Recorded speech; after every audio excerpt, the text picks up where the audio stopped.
मुलींनो, अर्थशास्त्रातील आपण प्रकरण पहिलं पाहत आहे. त्यामधला सूक्ष्म अर्थशास्त्र हा भाग आपण व्यवस्थित पाहिलेला आहे. सध्या स्थूल अर्थशास्त्र हा भाग आपण पाहत आहे.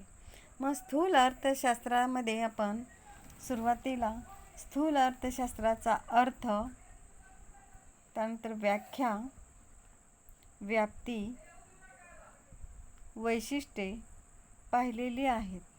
आणि आता या तासाला आपण स्थूल अर्थशास्त्राचे महत्त्व पाहणार आहे. आता स्थूल अर्थशास्त्र वैशिष्ट्यामध्ये आपण टोटल 8 पॉईंट पाहिलेले आहेत.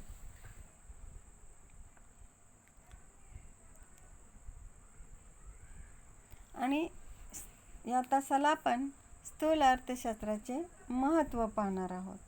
त्यापूर्वी स्थूल अर्थशास्त्र म्हणजे काय थोडक्यामध्ये पहा. अर्थव्यवस्थेतील मोठ्या भागांची चर्चा करणारे शास्त्र म्हणून स्थूल अर्थशास्त्राला ओळखलं जातं. मग या स्थूल अर्थशास्त्रामध्ये व्यक्तिगत रोजगाराचा अभ्यास करण्याऐवजी देशातील एकूण रोजगार, व्यक्तिगत उत्पन्नाऐवजी राष्ट्रीय उत्पन्न, एकूण उत्पादन, एकूण बचत, एकूण गुंतवणूक, एकूण मागणी, एकूण पुरवठा, सर्वसाधारण किंमत पातळी यासारख्या समुच्चयदर्शक घटकांचा अभ्यास केला जातो. म्हणजेच अर्थव्यवस्थेतील समग्र सरासरी दर्शक ॲग्रिगेट अँड ॲव्हरेज वर्तनाचा, त्यांच्यातील संबंधांचा आणि त्यांच्यातील फेरबदलांचा संपूर्ण अर्थव्यवस्थेचा एकत्रितरित्या अभ्यास हा स्थूल अर्थशास्त्रामध्ये केला जातो. आपण बोल्डिंग यांची एक व्याख्या आहे पहा की समग्रलक्षी अर्थशास्त्र हे व्यक्तिगत घटकांचा अभ्यास करत नाही, तर ते समुच्चयात्मक बाबींचा विचार करते. व्यक्तिगत उत्पन्नाचा विचार करीत नाही, तर त्याऐवजी राष्ट्रीय उत्पन्नाचा विचार करते. व्यक्तिगत किमतीऐवजी सर्वसाधारण किंमत पातळीचा विचार करते. व्यक्तिगत उत्पन्नाऐवजी राष्ट्रीय उत्पादनाचा विचार करते. मग यावरून तुम्हाला समग्रलक्षी किंवा स्थूल अर्थशास्त्राचा अर्थ व्यवस्थित समजला असेलच. आणि आता आपण या तासाला स्थूल अर्थशास्त्राचे महत्त्व पाहणार आहे. स्थूल अर्थशास्त्राचे महत्त्व यामधला पॉईंट पहिला आहे अर्थव्यवस्थेच्या कार्यपद्धतीची माहिती.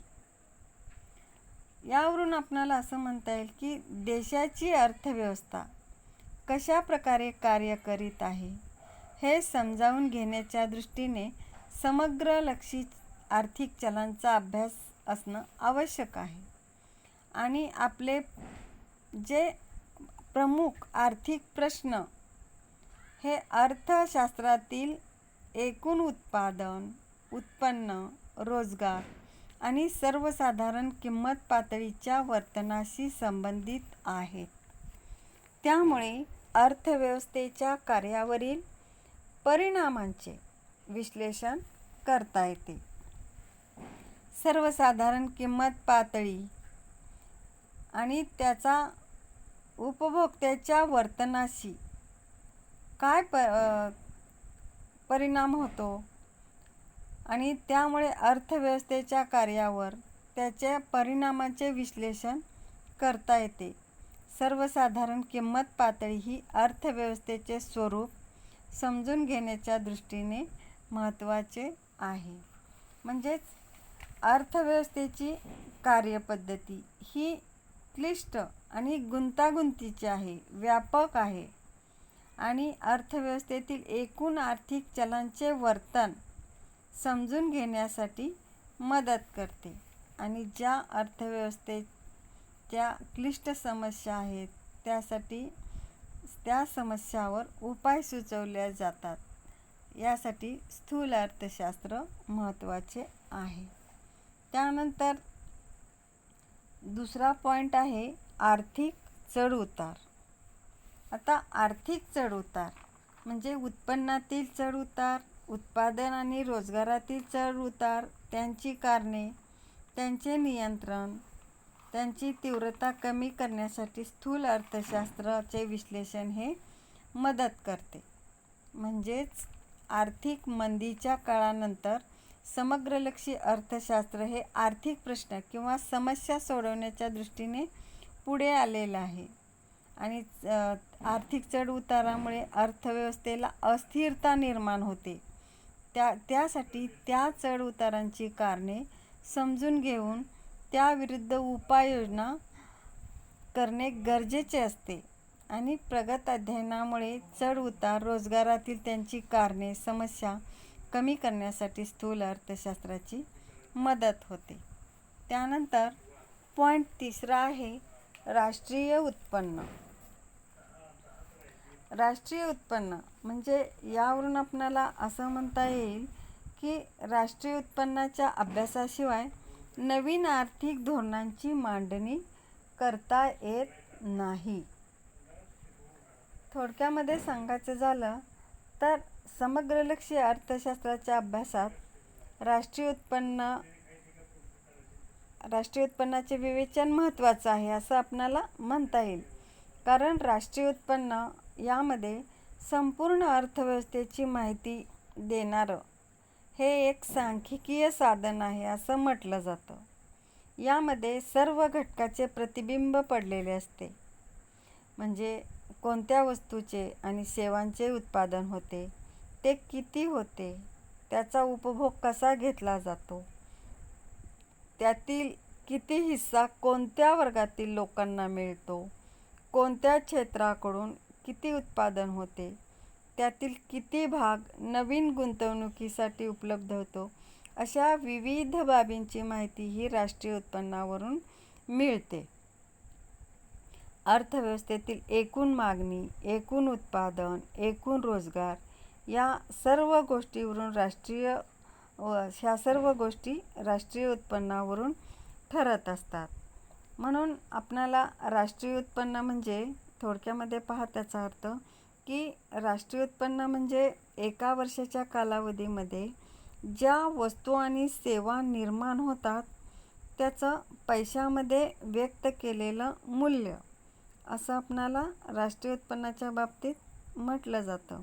आणि सध्याची अर्थव्यवस्था ही बाजार यंत्रणेवर आधारित असते आणि आधुनिक अर्थव्यवस्था ही पैशावर आधारित आहे. म्हणून देशाचे राष्ट्रीय उत्पन्न हे नेहमी पैशामध्ये व्यक्त केलं जातं. आणि खऱ्या अर्थाने राष्ट्रीय उत्पन्न म्हणजे एका वर्षाच्या कालावधीत देशात उत्पादित होणाऱ्या वस्तू आणि सेवांचा प्रवाह होय असं आपणाला राष्ट्रीय उत्पन्नाच्या बाबतीत सांगता येईल. त्यानंतर पुढचा पॉईंट आहे आर्थिक विकास. आता आर्थिक विकास म्हणजे आपणाला थोडक्यामध्ये असं म्हणता येईल की स्थूल अर्थशास्त्रात प्रगत अध्ययनामुळे विकसनशील देशातील दारिद्र्य, उत्पन्न, संपत्तीमधील विषमता, लोकांच्या राहणीमानातील फरक या सर्वांच्या समस्या किंवा या सर्व समस्या सोडवण्यासाठी स्थूल अर्थशास्त्राची मदत होते. आणि आर्थिक विकास म्हणजे आर्थिक वाढ किंवा रचनात्मक बदल किंवा गुणात्मक बदलही याला म्हटलं जातं. आणि आर्थिक विकासामध्ये उत्पादन वाढीबरोबरच वितरणालाही महत्त्व दिले जाते. म्हणून आर्थिक विकासाचे मापन हे गुणात्मक बदलावरून केले जाते. उदाहरणार्थ उत्पन्नातील विषमता, बेरोजगारी, दारिद्र्य यामध्ये घट होणे किंवा घट करणे आणि सर्व समस्या सोडवल्या जातात. यासाठी आपणाला हे विश्लेषण महत्त्वाचं आहे. त्यानंतर पुढचा पॉईंट आहे अर्थव्यवस्थेची कामगिरी. म्हणजे देशाच्या अर्थव्यवस्थेचं काम काय आहे, कोणत्या कोणत्या घटकांचा यामध्ये अभ्यास केला जातो, मग ते कसं केलं जातं याचा अभ्यास आपणाला या पॉईंटमध्ये करायचा आहे. म्हणजे देशाच्या एकूण कामगिरीचे मूल्यमापन करण्याच्या बाबतीत समग्रलक्षी अर्थशास्त्र हे महत्त्वाचं साधन म्हटलेलं आहे, किंवा समग्रलक्षी अर्थशास्त्राला महत्त्व आहे. म्हणजे राष्ट्रीय उत्पन्नाच्या आधारे देशाच्या कामगिरीचे मूल्यमापन करता येते आणि देशातील वेगवेगळ्या गटातील लोकांच्या उत्पन्नाचे विभाजन कसे झाले आहे हे समजण्यासाठी आपणाला उपयुक्त ठरते. म्हणजे एका कालावधीतील उत्पादित वस्तू आणि सेवांची तुलना ही दुसऱ्या कालावधीतील उत्पादित वस्तू आणि सेवांशी केली जाते. आता थोडक्यामध्ये एक उदाहरण पहा. सध्या आपल्याला मागच्या वर्षी आणि ह्या वर्षी सध्याच्या कालावधीमध्ये कोरोना आहे, त्यामुळे अर्थव्यवस्थेमध्ये सर्व व्यवहार ठप्प झालेले आहेत किंवा अर्थव्यवस्थेला मंदगती प्राप्त झालेली आहे. म्हणजे सध्या 2021 हे जरी वर्ष असेल, त्याची तुलना मागील म्हणजे 17-18 किंवा 16-17 या वर्षाशी केली असता त्यातील आपणाला यावरून वृद्धी आणि विकास किती झालेला आहे हे समजते. मग सध्याच्या कालावधीमध्ये अर्थव्यवस्थेला सर्व व्यवहार ठप्प झालेले आहेत किंवा अर्थव्यवस्थेला गती प्राप्त झालेली नाही, कारण उत्पन्न वाढलेलं नाही. त्यामुळं असं हे समजण्यासाठी आपणाला देशाच्या राष्ट्रीय उत्पन्नावरून अर्थव्यवस्थेची कामगिरी समजते. म्हणून राष्ट्रीय उत्पन्नालाही अनन्य असं महत्त्व आहे. त्यानंतर पुढचा पॉईंट आहे स्थूल आर्थिक चलांचा अभ्यास. अर्थव्यवस्थेचे कार्य समजून घेण्यासाठी स्थूल अर्थशास्त्राची मदत होते. स्थूल अर्थशास्त्रामध्ये समग्रलक्षी आर्थिक चलांच्या वर्तणुकीचा अभ्यास केला जातो. आता समग्रलक्षी आर्थिक चल याचा अर्थ पहा. समग्रलक्षी आर्थिक चल अर्थव्यवस्थेच्या कार्याचे मोजमाप करणारा घटक म्हणजे आर्थिक चल म्हटलं जातं. अर्थव्यवस्थेच्या कार्याचे मोजमाप करणारा घटक म्हणजे आर्थिक चल. उदाहरणार्थ लोकसंख्या, दारिद्र्य, बेरोजगारी, महागाई इत्यादी असं त्याचा अर्थ होतो. म्हणजे थोडक्यामध्ये स्थूल अर्थशास्त्र हे समग्र आर्थिक चलांच्या वर्तणुकीचा अभ्यास करते. यामध्ये एकूण उत्पन्न, उत्पादन, बेरोजगार आणि सामान्य किंमत पातळी इत्यादीचा होतो. साधनसामग्रीचा पूर्ण वापर होतो आहे का, म्हणजे पूर्ण रोजगार प्रश्न आणि अर्थव्यवस्थेची उत्पादन क्षमता वाढते आहे का, म्हणजे आर्थिक वृद्धी या प्रश्नाशी संबंधित आहे. आणि पैशाची खरेदी शक्ती स्थिर आहे का, देशाच्या व्यवहार तोलाची स्थिती देशाला अनुकूल आहे का, यासारख्या आर्थिक प्रश्नांचा अभ्यास करून समस्या सोडवण्यासाठी स्थूल अर्थशास्त्र मदत करते. आणि शेवटचा लास्ट पॉईंट आहे 7वा, सामान्य रोजगार पातळी. आता सामान्य रोजगार पातळी यासाठी आपल्याला असं म्हणता येईल की स्थूल अर्थशास्त्रात रोजगाराची सर्वसाधारण पातळी ही उत्पादनाचे विश्लेषण करण्यासाठी मदत करते. म्हणजे सर्वसाधारण रोजगार पातळी ही प्रभावी मागणीवर अवलंबून असल्याने प्रभावी मागणीच्या कमतरतेमुळे बेकारी निर्माण होते आणि ती कमी करण्यासाठी एकूण उत्पादन, एकूण गुंतवणूक, एकूण उत्पन्न, उपभोग यात वाढ करून प्रभावी मागणीत वाढ करता येते. आणि अल्पविकसित देशांना ज्या समस्या भेडसावतात म्हणजे भाववाढ, आर्थिक मंदी या समस्यांचे स्पष्टीकरण केले जाते. यासाठी आपल्याला स्थूल अर्थशास्त्राची मदत होते. या ठिकाणी आजचा आपला हा तास संपलेला आहे. धन्यवाद.